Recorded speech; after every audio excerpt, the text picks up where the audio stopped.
This fall, work to make the city's fleet of heavy vehicles more environmentally friendly shifted into high gear.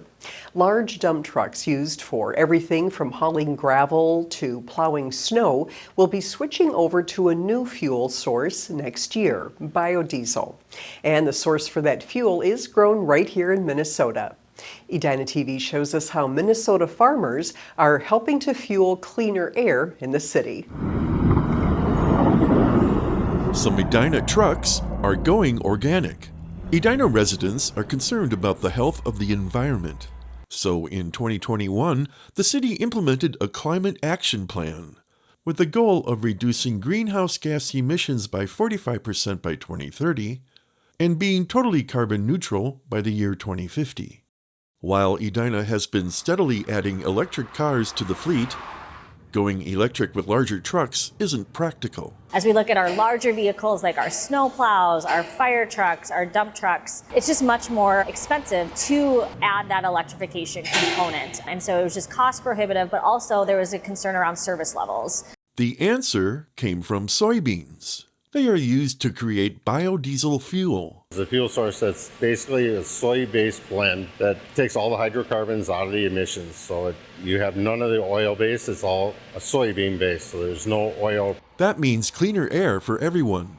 The city began a pilot program to see if cold temperatures might be a problem when using biodiesel fuel. We switched over to a B50 blend just to try to clean everything up as far as the emission standpoint. So it needs a completely separate fuel tank just to keep it separate. And then the fuel tank needs to be heated during the winter and insulated because the B100 will freeze up. And we tried that with a few vehicles at a time, and it worked great. The trucks will also get slightly better fuel mileage. To fund the conversion of 10 trucks, the city looked to multiple sources, including the U.S. Department of Energy, the Inflation Reduction Act, and the Minnesota Pollution Control Agency. The biggest one is the United States Department of Agriculture is funding this because this project not only supports our climate goals, but it also is really going to support the Minnesota's agricultural economy, since all the soy will be largely grown in Minnesota and refined down in Albert Lea. It's a win-win for Edina residents, Minnesota farmers, and a successful model for other cities. To say this is an option, you can deploy it in a cold climate and you can maintain service levels and do it in a cost-effective manner. So I was really excited about it because it would allow us to keep our service levels and also then remove that emissions from our fleet inventory as we think about our greenhouse gas emissions and achieving our climate action plan goal. For Edina TV, I'm Kenneth Gamble.